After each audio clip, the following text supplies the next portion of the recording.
এখানে আমরা পাতাকপি একদম সবুজ, এটাকে ফুটন্ত গরম পানিতে ব্লাঞ্চ করে নিয়েছি 3 থেকে 4 মিনিট ফুটিয়ে ঠান্ডা পানি দিয়ে ছেঁকে নিয়েছি। এটাকে ব্লাঞ্চিং বলা হয়। এতে কালারটা একদম এরকম সবুজ থাকবে।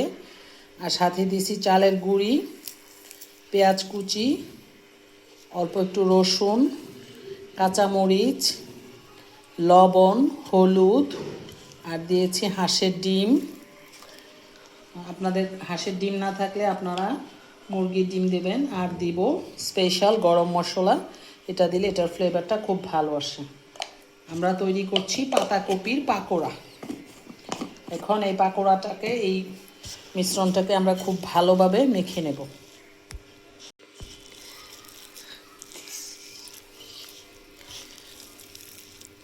পাকোড়াটাকে আমরা যদি এইরকম চালের গুঁড়ি না দিই তাহলে এটা মচমচ করবে না, খুব ক্রিস্পি হবে।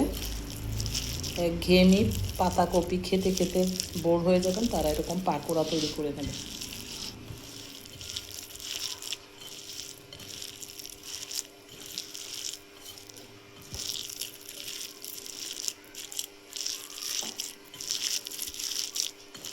গরম মশলাটা ব্যবহার করলে খুব সুন্দর একটা গন্ধ আসবে।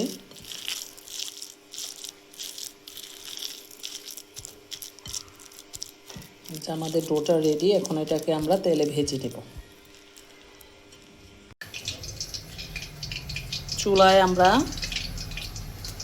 লোহার কড়াইয়ের মধ্যে আমরা গরম তেল দিচ্ছি। তেলটা গরম হয়ে গেছে। এখন এটার মধ্যে আমরা পাকোড়াগুলো ছেড়ে দিব।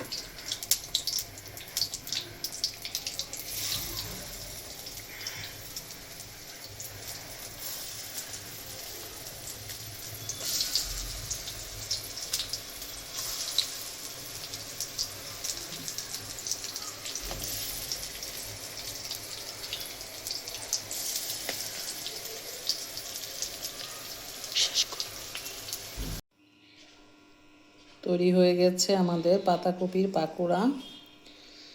এটাকে আপনারা যে কোনো সস অথবা ভেজিটেবলের সাথে পরিবেশন করে নিতে পারবেন।